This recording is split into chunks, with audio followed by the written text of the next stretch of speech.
I'm back. Okay, so we're going to talk about grooming. For most dogs, once a month is enough to bathe them. You definitely want to keep them smelling good since they're going to be in public, greeting people. We don't want to have stinky dogs and represent our organization poorly. So brushing is going to be different per breed. So ask me if you don't know what kind of brush to use. If your dog sheds, a Furminator is great. That should be done weekly, or as needed. With poodles and doodles and fluffy dogs, a slicker brush is the good kind. You might want to Google that if you don't know what I'm talking about. But as a training thing, we may tell you to bathe your dog several times, or if they're a poodle and they need to be groomed a certain way, we may tell you to bathe more than once a month. So it's kind of more on an individual basis, but grooming is a very important part of raising a service dog, so keep them nice and tidy.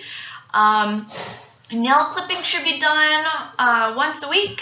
The dogs need to be comfortable with this throughout their entire life with their disabled handler, so we need to focus on training that. So nails should not be heard clicking on the floor. If they're clicking on the floor, they're probably too long, so you need to shorten them. So review your manual to see how to clip it. Their nails will look like this, so see this little part that's hanging out over there, you're going to clip that part off.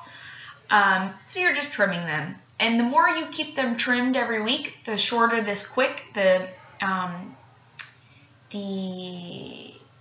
blood vessel through there gets shorter. So that's even better. But your dog needs to be comfortable with it, so first start with feeling all over their toes and having the nail clippers present. So we want to get these puppies used to it before they get an aversion. So yeah, if you have trouble with it, you want to drive to me every 2 weeks, then that's cool. We can make that work. Paw pad care. So these dogs are on lots of services all the time. So you want to make sure they're nice and not cracked or have any injuries on them. So good stuff. Musher Secret works, and like you just put a little bit of it on there, it dries and it won't be slippery and stuff, but Musher Secret is a good one. And clipping and shaving the coat is based by breed, so we'll handle that. But we don't want to shave poodles or doodles' body until they're at least, a little bit older. For doodles, it's more around 9 months old. They have a coat they blow out and they grow another one. But yeah, so we want to groom them fully at least 4 times a year. So you're going to need to set that up with me,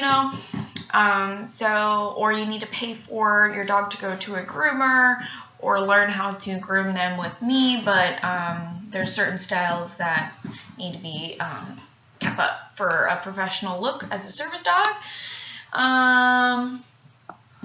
You can set it up at Petco, PetSmart. They're usually pretty cheap. Local ones, you can see if they'll do a discount for being a service dog in training or something like that. Never be afraid to try and get a discount.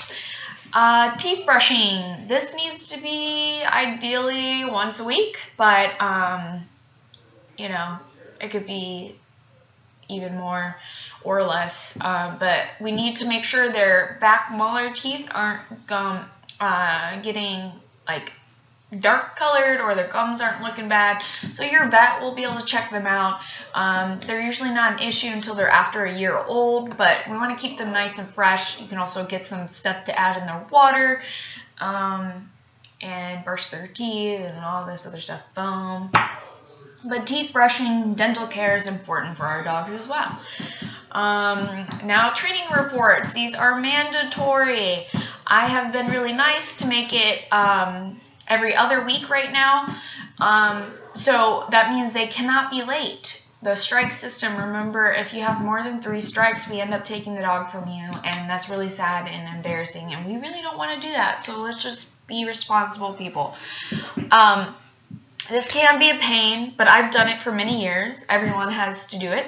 But it's very important for our organization to get assistance dogs internationally accredited so that we can get more funding, we can help more people, we can get our dogs flying across the United States for free. There's a lot of benefits for being accredited.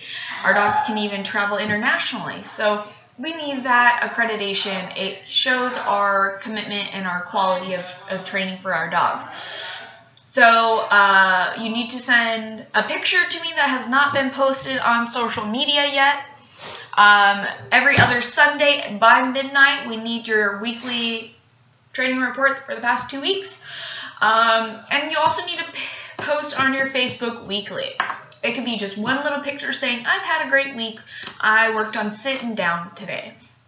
You know, anything like that. It needs to be weekly. And this is very important because we have people that give donations for your dog. Unless you want to pay for it, we got to make our sponsors happy. And being inactive for a very long time is not acceptable. If you look at me, I'm a pretty good example of how many pictures you should be posting of your dog. You should be annoying people mostly, because if they're friends with your dog, they want to see stuff from your dog. Monthly letter is due on the 1st of the month by midnight every month, and it needs to be about a half page long of content. You have little pictures in there, embedded in there, and it'll move all around. If you have trouble with formatting that, let me know. Come to me in person. I'll show you on the computer.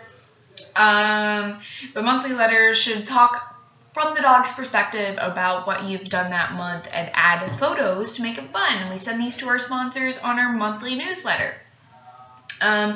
Also, incident reports. If you were having your dog got bit, or your dog bit another dog, God forbid, anything like that, you need to write a lot of info down for us to make sure everything's documented properly. So if you have a car accident or something like that, you need to get their name, their first and last name, their license plate number, the date and time this incident happened, the address of where you're at. Call us immediately if something like that happens. And this is protection legally for us and you. So you want to keep very good details of what exactly happened. So after something happens, type it all up or voice to text it. It's very important. Outings are mandatory.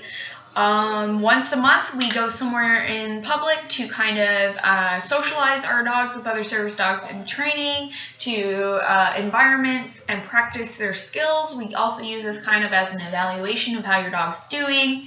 So we run through Canine Good Citizen drills. So supervisors evaluate.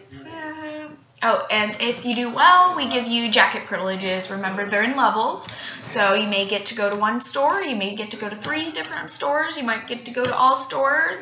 You might just get to go to a class on campus, or everything minus restaurants. Or if your dog's older and doing wonderful, you get all unlimited access. So work on your dog's training and you will get rewarded for that as well. Swaps, we want to do that twice a month, so you may not always have that dog. You're going to exchange your dog with another dog from a Texas Service Dogs trainer. And we want to send all of their belongings with them, minus the crate and toys. So instructions on what they're working on, food, jacket, all that kind of stuff. This is an opportunity for the dog to be working with another person, able to handle changes in environment, all that kind of stuff. So you must give your trainer feedback and send that to us when you're done, so we know how the dog is doing in another environment with another person. Separation anxiety is one thing we're trying to combat with swaps. So this is when dogs become distressed when their owner is gone or when they're alone. Some dogs have that worse than others. So it's usually when they have an emotional attachment or scared to be alone, that kind of stuff. So signs of this is when they follow you in everywhere you go. They stop eating their food when you leave them. when they're eating their food, looking for you when other people are walking the dog, whining, barking when you leave, unable to obey commands by another person, or destructive when they're alone. Some ways to start to combat that before it happens is out of sight, down stays. Moving the crate out of your room into like the living room area, closing the door on the dog if they try and follow you everywhere. Like if you're going to the restroom, don't let them go in the restroom with you. Just close the door. It'll be momentarily. And basically, so you just want to not be overly affectionate. Maybe put them in the crate as soon as you get home, that kind of stuff. You want to watch this stuff because our dogs are very people-oriented, that this could be a higher risk for our service dogs in training. So we want to nip that in the butt.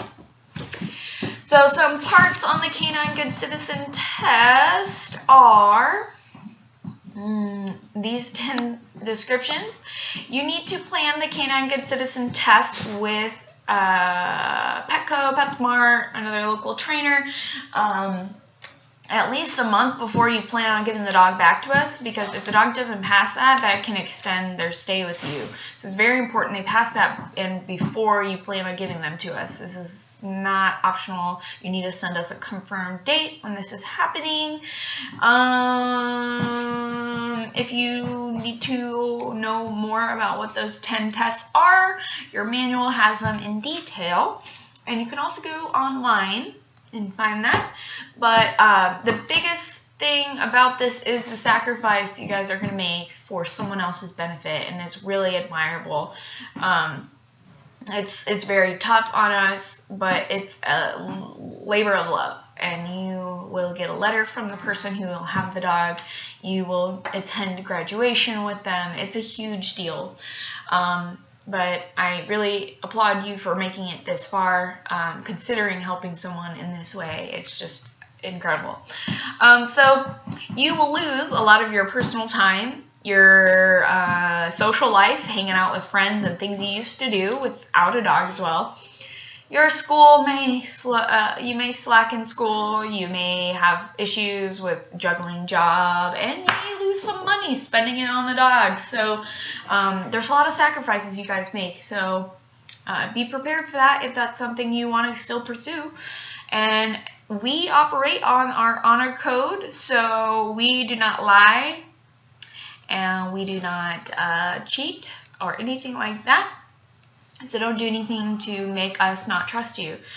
Some good resources are listed on the notes. I recommend Positive Reinforcement Places, and there's a lot of good YouTube resources like Kiko Pup, and we don't like Cesar Millan, and I don't want to get into that a whole lot, but we're not a huge fan of Cesar Millan, so let's just put it that way.